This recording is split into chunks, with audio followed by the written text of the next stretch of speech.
Welcome to Veterans Corner.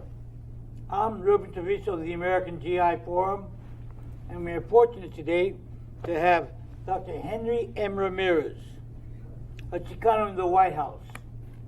He's been published, and I would like to maybe give you some insight into Dr. Ramirez and how he advanced to the position, the head of the Cabinet Committee for the Spanish-speaking under President Richard M. Nixon. Welcome, Dr. Ramirez. Thank you very much. It's a pleasure to be here with you.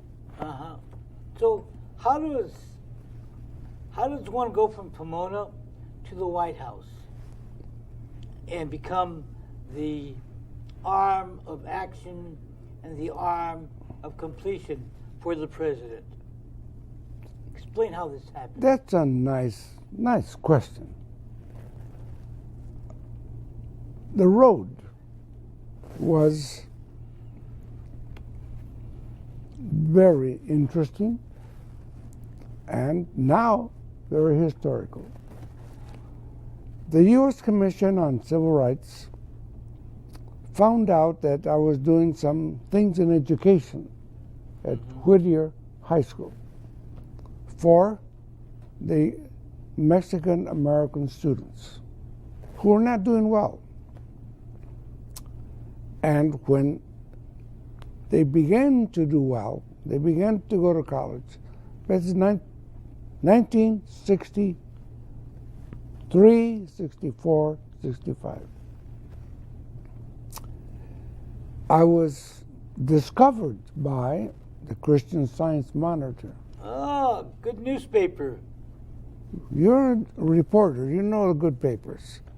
The LA Times, the New York Times. Wall Street Journal. I was a very happy high school teacher at El Rancho in Pico Rivera, and thereafter at Whittier High School in Whittier. And I became aware of the fact that the Mexican American young people were not doing well at all. They had a terrible, terrible dropout rate. And terrible, terrible D's and F's. And terrible, terrible unattendance in school. And non-involvement in the schools. So I, with the help of God, was able to formulate a new plan, a new idea. What was your plan? My plan was to expose these young Mexican Americans with high potential, but who were doing poorly. And I identified 100 of them. The very first thing I did was I went to the principal and I asked him, who was the gang leader of the Mexicans? Good choice. Good choice. And I asked him, who's the girl? Who's the gang leader of the girls? So I identified a wonderful young man. And if you listen, Johnny, no, let the world know you're the one. You're the one that made a success out of it. And Maggie Duran, both kids from the barrio. They controlled, and there was the leadership of the Mexican Americans. I asked them to help me start a club.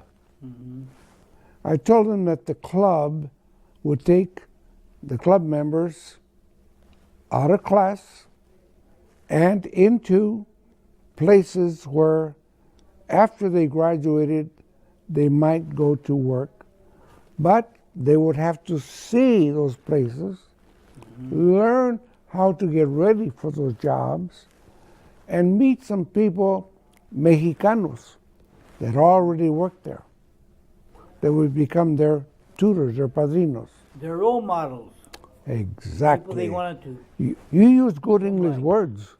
Role model, yes, sir. So, I read your book. That's how come. So then, I've got buses and buses and buses. Took them to where the mechanics work at the airports, so they could see the work the mechanics do. I took them to the junior college to see how they could become policemen and nurses. I took them to all these places where there are jobs. Took them to banks so they could see the machinery. These kids had never been to the snow up in the mountains. That's how close they were.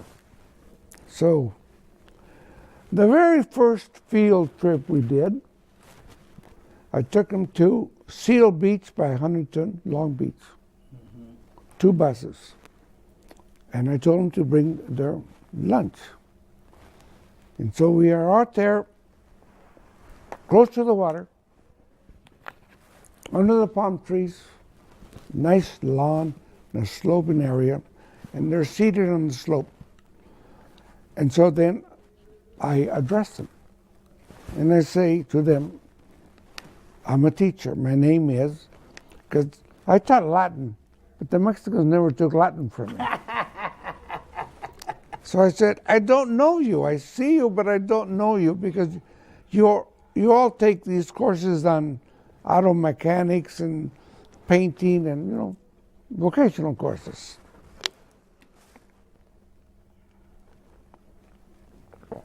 So I asked him, since I don't know you, I want you to tell me who you are. Are you Americans? They kind of reacted to that. Or are you Mexicans? They reacted to that. What was their response? How did they respond to that question? They were ambivalent. Oh, okay. Are you TJs? Are you Cholos? No. Who are you? I need to know who you are. They came up with a word, we're Chicanos. So I said, okay, I see that you hang out in the alley under the big fig tree. You don't come to the quad where there's trees and flower and shades, nice benches, nice area where the other students gather for lunch. I never see you there. Tomorrow, you're Chicanos? Show me you're Chicanos. I want to see you in the quad. So they showed up in the quad. You gave them the challenge, and they completed it successfully. So the principal and the vice principal came running down to my classroom and said, Henry, should we call the cops? I said, why? Well, the Mexicans are in the quad. That's what started it. This is in what school? Whittier High School. Okay. Well, you see, in those days, a few years before, there'd been segregation, and you know that. So I worked on mutual acceptance. And did many other things for mutual acceptance. So I became a big success. So now it was towards the end of the school year. And I wanted to run a test. What kind of test did you want to run, Dr. Ramirez? I went to see the student counselor at Long Beach State University. Henry was his first name. I had met him already. And I said, Henry, explain to me the laws here that allow big, gentle giants to come and play football. Or big, tall, thin giants to bounce balls. Or big swimmers. And he told me that's called the Equal Opportunity Program. And I said, well, who uses that? Oh, the assemblymen, the state senators. Whenever there's a student that has trouble getting into our school here because they got seized and don't qualify, they take care of business. They call the president. And they get accepted. Okay. But if they're football players and get D's and F's, they're also accepted. Okay. Because the law says 3% of the student body can be allowed to enter under the wire. So it's going under the wire. So I said to You him, getting them so I in. said to him, I have 5 kids that qualify to get under the wire. They're gang leaders at Whittier High School. So I put them there at Long Beach State University. Okay. They did well. Then the next year I went to Los Angeles State, then Dominguez State, then Fullerton State, and I got more of my students into college. Great going, great going. Anyway, so on Monday, in the town of Whittier, with mariachis, with, what do they call those girls dancing with big dresses? Folklorico. Folklorico dancers. And a lot of assistant principals, the superintendent, assistant superintendent, all raza, with some exceptions. They celebrated the 50th with mariachis anniversary of the New Horizons program. Wow.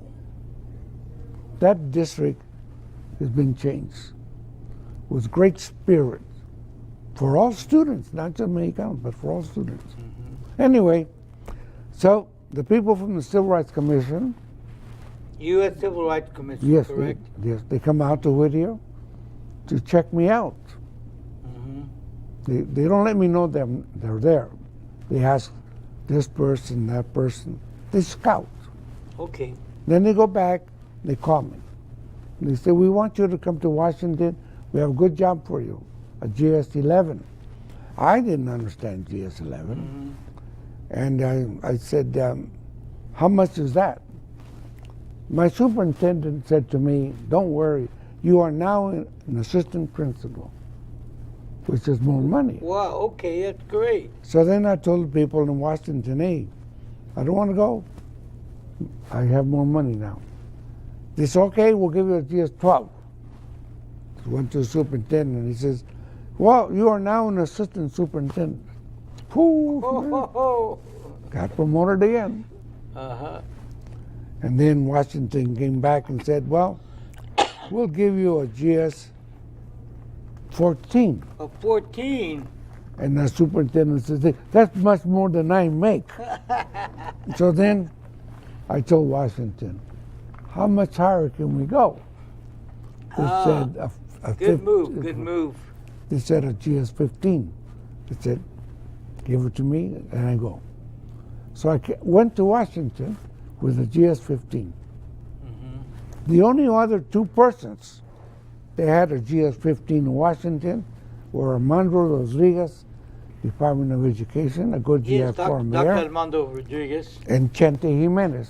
Vicente Jimenez. He had a GS-15. They were the only 2 others. So the 3 of us were the first Chicano GS-15s in Washington. That's how I wound up in Washington. And how did you get picked up by the president? I know what was the whole maturation process by which you were recognized for your skills and abilities and moved into the White House? Well, for that one, that's another story. I was applying for 3 jobs, Sacramento School District, Pico Rivera School District, I forget the other one, to be superintendent. And I was excited. I was going home to God's country, California, to be a superintendent. I was staying in my career, educator. Correct. And so one day, the former mayor of this town, Chuck Wiggins, a congressman, it's December of 1970, Okay. called me. You know, I'm a bureaucrat. A congressman is calling me. I'm unknown. And he says, I want to have lunch with you. I said, okay, where? Well, it was a very, very exclusive little, someplace up in the hill, Up on the hill in very, Washington. very interesting secluded place, beautiful lunch. Mm-hmm. So he said, there's a place called the Cabinet Committee on Opportunities for Spanish-speaking people. They need a chairman. They don't have a chairman because he left. They let him go a month ago. Marty Castillo, great guy. So he said, give us names of who should take that job. So I give him 7, 8, 9 names. Was there a distinctive difference between yourself and Marty Castillo? Castillo in terms of ideology and advancement for the Latino community? Marty and I, before, maybe 2 months before they let him go, invited me to his house.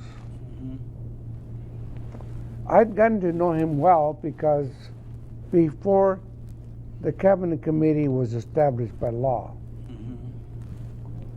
Marty was the deputy director of the U.S. Commission on Civil Rights, and he insisted on using my office as his office. Okay. My secretary is his secretary. So we both shared my office. You piggybacked on your coattail. Yeah, so then there's what I told him. I said, you got to get to the president and make sure that we get counted in the census of 1970. Right. So Marty talked to Nixon and said, get us counted. And Nixon called the Census Bureau. Census Bureau told him it's too late. And the president says, not too late. Throw those forms away, make new ones. Count the Mexicans. And that's what Marty and I did. So then, I'm in Marty's house. That was the first time Latinos were counted as a specific group in the United States Census. Ever. Ever. First time ever. Well, we were counted in 1930, which is another story which involves something else. But that's also a very interesting story, and it's also in my book. So then, I'm in Marty's house, and he has a small little bottle of Chivas Regal. Nice for adult men, It's Correct. Good stuff. Good scotch. Yes, yes. So then Marty says to me, I have this job. I'm a Democrat. Been a Democrat all my life. All the guys I hired are all Democrats. Your friend, what's his name? Fernando Del Rio? Democrat. Yeah, he was on board with Marty in the White House. And so you're a Republican? You've always been a Republican. And you're a well-known Republican. You know why you're a Republican. And I don't know why I'm a Democrat. And also, you speak Spanish. I don't speak Spanish. Oh, I didn't know that. Well, he's from New Mexico. Uh-huh. They are Hispanic in New Mexico. The Spanish. They're related to the Spaniards. Correct. I'm related to the Manitos. Otomí of Mexico. Okay? Uh-huh. I'm part of the Indigenas of Mexico. So, and then he said, also, people don't know this. I'm a lawyer, and they call me a lawyer. I was a pilot. They call me a pilot. But you graduated from college with a BA, but no one calls you a philosopher. So you know philosophy. And Marty said, not only that, but as you studied to be a priest, you learned moral theology. Correct. And so now you can look at me and you know that whether or not I'm behaving myself in terms of moral theologian. Uh-huh. That's how Marty and I talked. Okay? And you look at the book, I give Marty credit for the things he did. Okay. Good man. As it should be, correct. He helped us a lot. He got us counted. Okay? Also, the other things he did that are in the book. So, Chuck Wiggins says, but you don't include yourself in all those names you gave me. I said, no, because I don't want that job. I know what it's all about. I don't want to get into fighting with the GI Forum and the LULAC and the Raza Unida and no. You know, I'm a Republican. They're all Democrats. I don't want to fight. Whatever I do, I want to do it as a person who would have been a priest, would help people. Okay. That was the direction of your mindset. Always so. That of a priest. So I'll tell you a little story. A good priest friend of mine read the book. And 3 times he calls me up at 10 o'clock, 10:30, crying. He says, this book is the story of we Mexicans that became a part of this country. Okay. And he said, and you write it as a seminarian. Okay. See? The story of the New Horizons program. What I did is no different what any school does, but I cared for these Mexican kids. Okay. I gave a damn. Okay? That was the difference. So,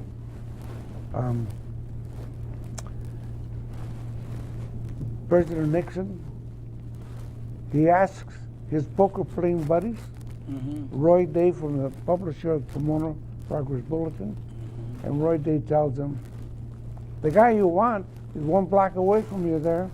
He works at the Civil Rights Commission. Because the president said, I want a Mexican who's dark, who's Catholic, who knows his stuff, who's married. He said, you got him there? So then he recruited me. Okay. And me in the Oval Office, he said, what are we going to do? I want to help the Mexicans. That's what the book is about. Now tell me about the trade-offs that you gave with the president to be able to attain resources for the Latino in this nation, and in terms of our voter turnout and the increased voter turnout that you provided for the president. Well, I told you that Nixon got to know us, which I learned later on. Well, he always knew us. Because he operated a tiendita between 2 barrios in Whittier, Murphy Ranch and Leffingwell Ranch. So in the Oval Office, when he began to tell me all about the Mexicans he knew and how he knew the Mexicans, he was talking about these Mexicans from the diaspora of 1913, 1930, of 2 million. They wound up working, picking oranges there, who were born in Mexico, all of them. And he told me about their children, their families. And so, then he says to me, this is all in the Oval Office, on the day he appointed me. He said, all I ever get from Mexican vote, after I eat tamales, chorizo, zarapes, sombreros, and fiestas, 5%. He was disappointed. That's 5% voter turnout From voting for President Nixon Right. at the time. So he said, this time I want 15%. And I told him, hey. The president asked you to deliver 15% of the Mexican vote Yes, for his election. right. So I told him. That's tripling you the do- vote that he was getting from 5% to 15%. Right. So I told him, you do these 5 things that are in my book. You do these 5 things. I guarantee you 25%. Because I know Mexican GIs. I know the GI Forum. I know those people, the LULAC. I said, when they find out what we're going to do, I guarantee you it's only 5. And I got them 30% of the Mexican vote. You delivered 30% of the vote from the 5% he was getting. Right.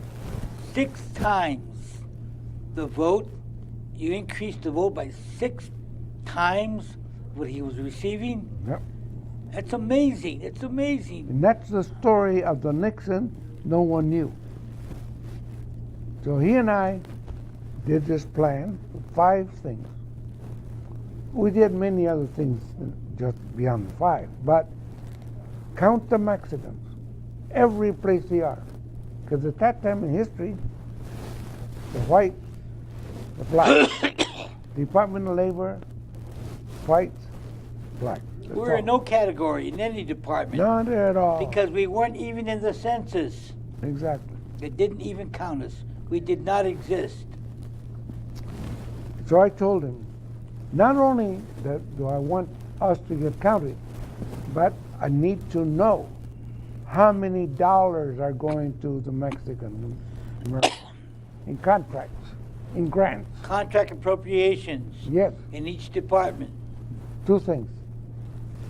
If you want to know, we're going to take a little break right now, and we'll point out the 5 points that increase the Mexican-American vote for President Nixon from 5% to 30%. We'll take a slight pause in our program. Thank you. Welcome back to Veterans Corner. We continue with our conversation with Dr. Henry M. Ramirez, a Chicano in the White House, the Nixon no one knew. Dr. Ramirez, those 5 points that we were discussing before the break, what did you ask the president for? I told him,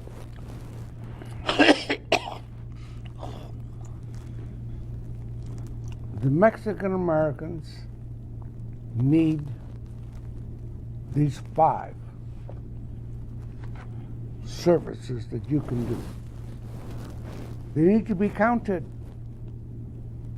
in every agency, in all of the businesses that are regulated by the federal government, the banks, the airlines, the universities, employment.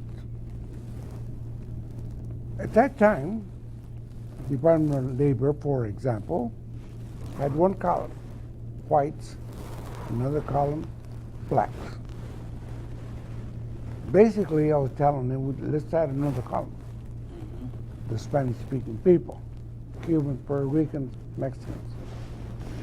That way, when you're counted, you know how many generals you have. Of course, we didn't have any. Right, it's 0. 0. So, the second one was, not in order, right? We have a lot of veterans who are very, very prepared to take over the command of agencies. So we put in Phil Sanchez in charge of OEO, the War on Poverty. He had a budget of $3 billion.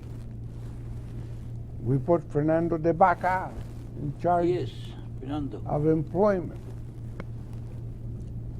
I told the president there for a whole year, and you'll never see another Mexican. Right. We were unknown. We were invisible. Everyone thought we were way out there or someplace in El Monte, the San Gabriel Valley. No one knew who we were. So I said, we must make this country aware of who Mexican Americans are. Of course, now we're the biggest minority, right? Correct. 55 million and Right. growing. So I said, I want you to sign that proclamation that Lyndon Johnson had on his desk but didn't sign, that Senator Montoya and Congressman Roybal had enacted up in Congress but had not been signed. I asked him. President LBJ refused to sign. That's your words. All I'm saying is Okay. didn't do it. Okay. Okay, all right. And so President Nixon signed the proclamation, National Hispanic Heritage Week. So we celebrated that. Then, of course, UCLA, on their website, they won't acknowledge that. They said Lyndon Johnson did it. Oh, I didn't know that. Oh, yes. I'll have to have him correct that website. And then I told him, most of us are Catholics, and we want a mass in the Whitehouse because you have Sunday service all the time. So we want a archbishop to say mass, Spanish-speaking archbishop. So he said, okay. That was all these things to develop awareness. Lots of activities. I forget the other points. You have them there in the book, but executive. Include us in the White House activities to create a national awareness of the condition of Mexican Americans, adopt and enforce a systemic program to ensure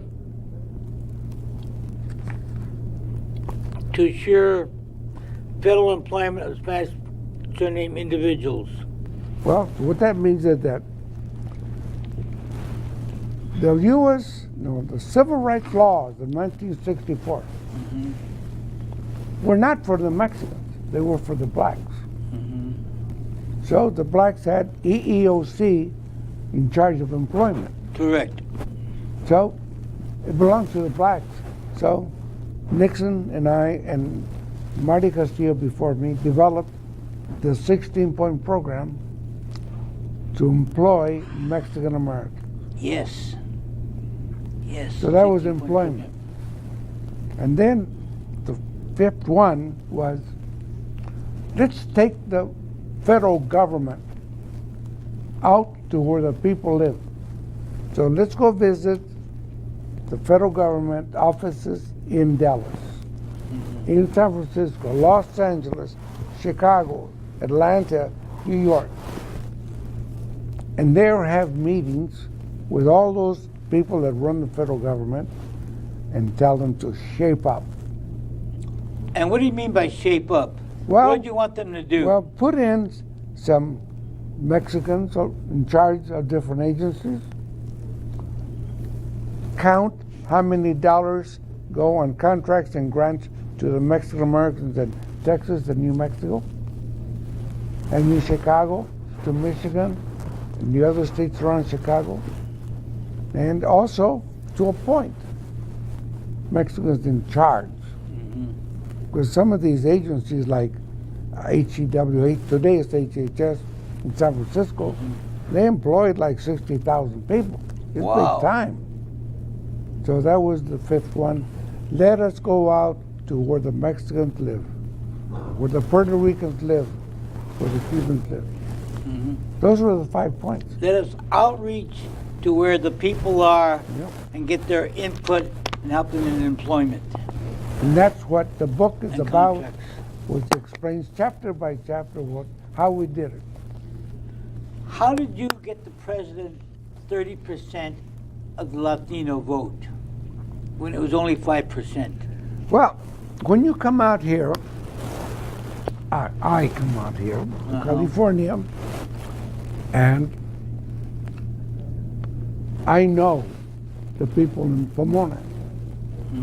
I know Candy Mendoza has a Spanish radio station. Okay. And so I say, Candy, let me have 2 minutes of the morning, 6 a.m. mariachi music time. Okay. Well, the men are driving to work. I have a little discussion. And I say, Candy, do you know that so-and-so is a judge? So-and-so is in charge of this agency. So-and-so is in charge of so much money. Do you know that we gave Talacu $10 million? And how much did you give said Jobs for Progress? Well, we gave Project SARS, they were good people, I gave them $16 million. Okay. So we tell which people. are sponsored by LULAC and the American GI Forum Exactly. on the board of directors. So I had a story to tell. This is what Nixon is doing for the Mexicans. How are you going to react when he sees, Jole, oh, Dios mío, that's pretty good stuff.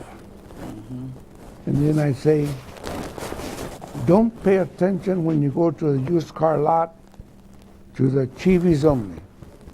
There are Buicks and there are Fords, and look around before you vote. Correct.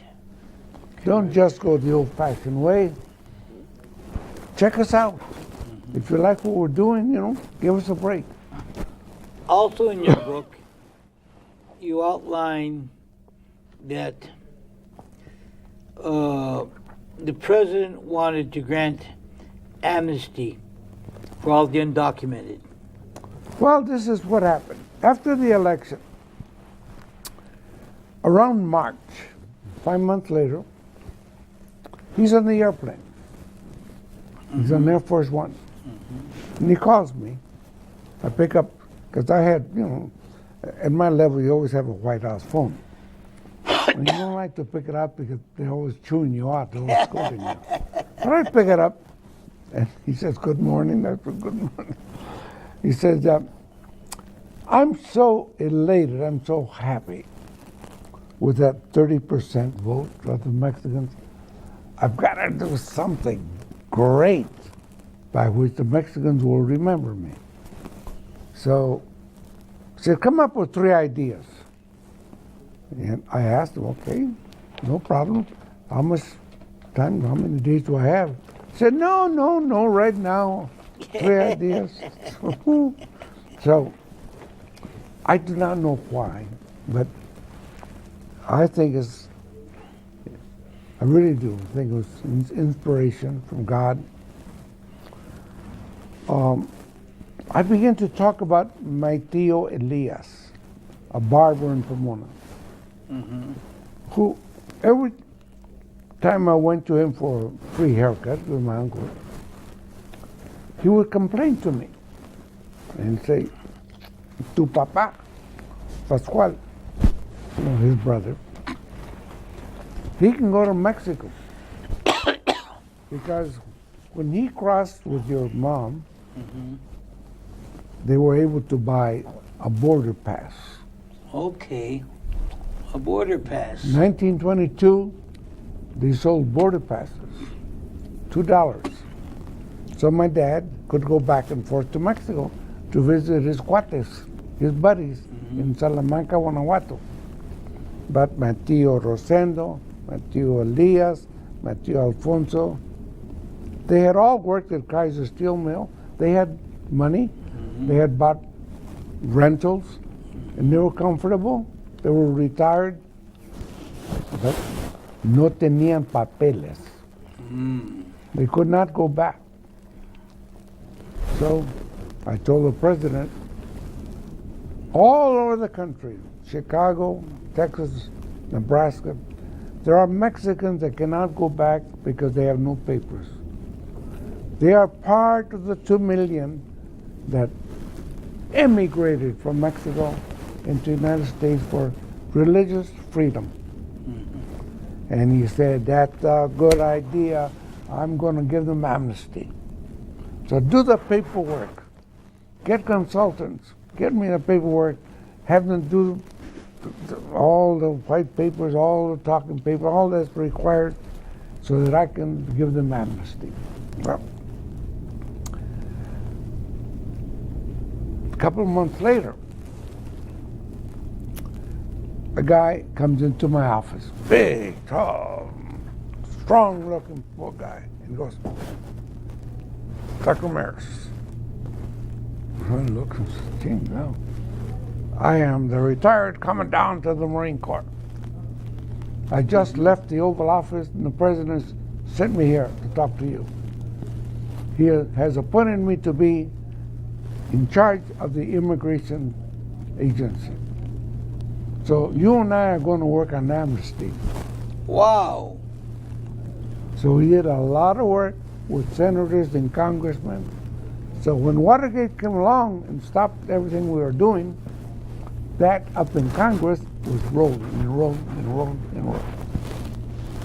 So we are on the verge of amnesty for the undocumented in this country? Yes. When Watergate came along. And Watergate stopped it. So. Well, the senators and congressmen, no one They lost their focus. No one was pushing it. GI Forum was involved in pushing it. But who else? So it became a reality under Reagan. And the Reagan people You know, I used to work with Reagan, right? They didn't know what this was all about. Ed Meese sees the paper, the Attorney General, and says, "Ooh, what's this?" And they signed it. But they had nothing to do with it. However, 350,000 illegal Irish got amnesty. But that's not written about. No, no one talks about that. No. Isn't that nice? That's So- interesting. At the time, what the numbers were, what, 2 million Mexicans, yes. Mexicans would have received amnesty? Exactly. And today, well, something were to pass, with 12 million Latinos receive amnesty? About today, I don't know too much because I know the 2 million in 1930, 1930. Okay. They left their abuelos, their tios, their aunts, their cousins, and the little ranchitos. Came to Texas. 3,000, 5,000 a day to the labor agents along Along the border. Hungry, naked, no money, little familias. And the labor agents would say, okay, get this clothing over here in San Antonio, fix you up, get on the train, go up to Michigan. They're waiting for you. They have a job for you. Go to West Virginia. They have a job there for you. And the labor agents in Texas, you know, thousands of Mexicanos all over to California to pick oranges, the railroads, the sugar beets, all over the country. So those are the ones that couldn't get amnesty. I mean, couldn't go back to Mexico because they had no paperwork. They had no papers. However, the ones we're talking about now, okay, they were to a great extent the result of the Bracero program. Correct. And these men that came under the Bracero program, one time, two times, they liked the fact that in their ranchitos, they didn't have a shower where you just went like that, and you got hot water and cold water. So, wow. And they sat down, they flushed, said, wow. No outhouse for them. Huh? And so they said, allá está la vida buena. So they came back with their kids and their wives in the late 1950s. When I was a high school teacher in El Rancho, they were coming in, they're coming in by dozens. And they couldn't read English, so I helped the kids learn. You helped me, you taught them how to read English. Right. Was it Anyway, so an old friend of ours, Ben Rodriguez? So today, we have a situation where they tighten up the laws. And something has to be done. I'm not an expert, I'm not a lawyer. I just know that politicians have to do what's right, not what gets votes. Correct.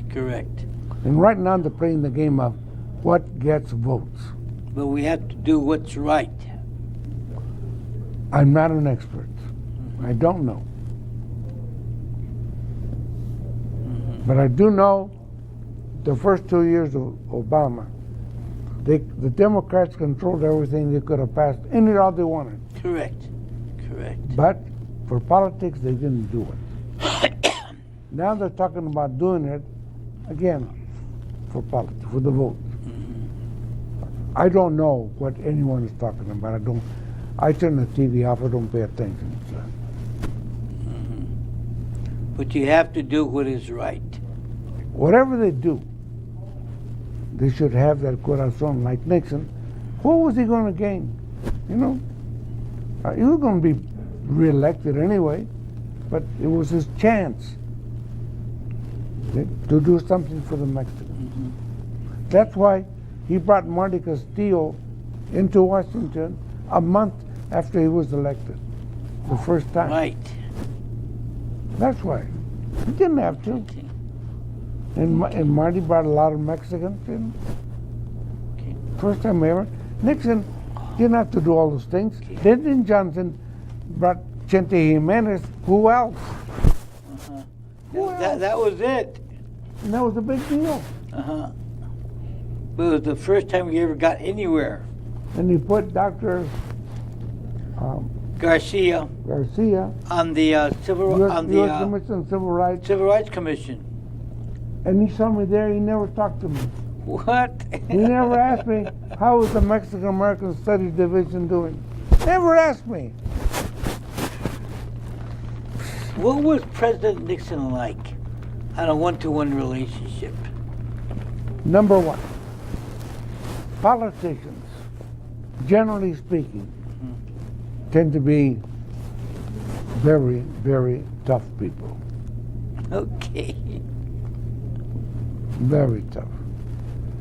And so they have a very thin skin for their pride.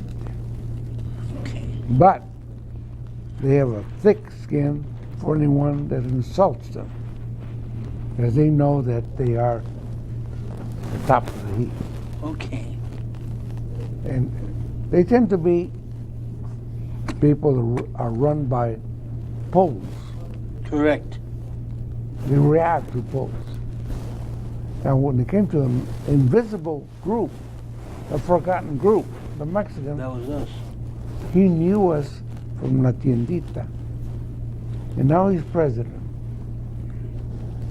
He didn't have to do it, but why did he do it?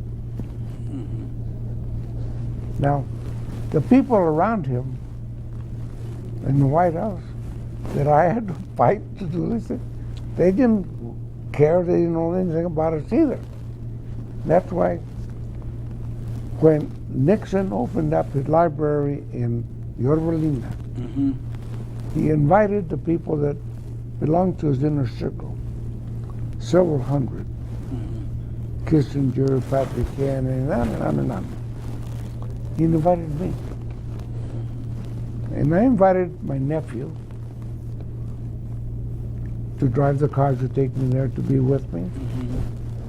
After we left the place, driving back to Pomona, my nephew says, "Uncle, do you realize that you were the only Mexican?" Wow. I said, "I know. I had to fight all those people. They were all around the president." They didn't care about Mexicans. They didn't know anything about us. And then he remembered what Nixon had done to me at the library.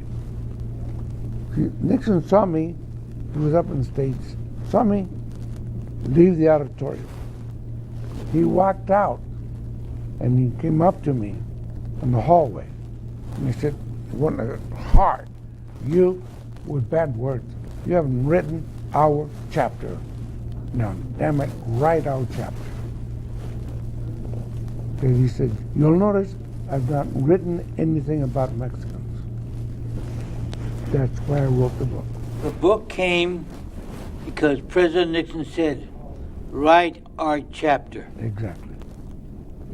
He assigned you the task of documenting the role of Latinos in the White House under his administration. And now we are the #1 minority in this country. 55 million and growing.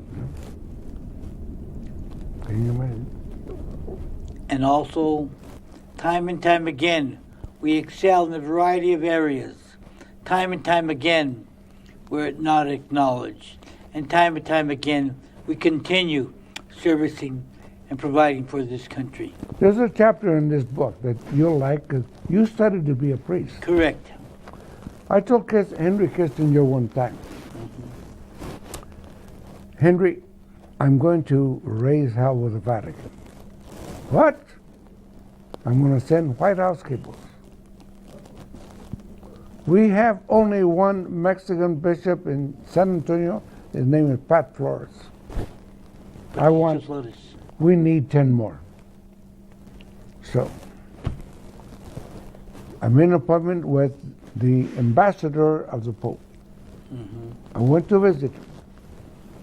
We had a 3-hour discussion where we exchanged views and wound up disagreeing. Because he told me the Holy Spirit will, in due time, create more Mexican bishops, Mexican Americans. And I said, Your Excellency, it's really fascinating that the Holy Spirit works so hard in Africa. They have cardinals, they have archbishops. Correct. Then he stopped. And I said, all right, I'm going to send my Whitehouse cables to the Pope. And he said, I'm going to send my cables too. Well, anyway, half a year later, they replace him. The new one comes in. And the second day that he's in Washington, calls me. He says, Dr. Ramirez, I have to see you right away. Come over right away. So I go over and he says, the Pope and I talked about your cables. I have to make 10 more bishops for you. Fantastic, Dr. Ramirez. Fantastic. Now we have over 50. That's the way you get things done. You must take the initiative, step forward, and as President Nixon asked you to do, write the chapter of our role and of our history. So you can find a Chicano in the White House by Dr. Ramirez, The Nixon No One Knew. Where can you find your book at? 2 places. They can call the station. I will leave my phone numbers. Okay. I will show them where in Pomona they can go. Okay? Or they can go to Amazon. Oh, your book's carried on Amazon.com? All Amazon and all that. All what do they call online? Yes, online. Yes. Also, it's on that little, I forget the name of it, but the students read from a little tablet. They pay like $6 for it there on that. And Dr. Ramirez, if someone wants to get a hold of you, how do they get a hold of you? Can I give a phone number here? Please give a phone number. We do it all the time. 301 in the state of Maryland. 990-2398. Can you please repeat the number? 301-990-2398. So don't forget, A Chicano in the White House, The Nixon No One Knew, by Dr. Henry M. Ramirez. You can purchase it to Amazon.com or call the station. Dr. Ramirez, thank you for being on the show. It's a great pleasure. Thank you. Continue your efforts forward and changing things for everyone and all of us. Thank you very much.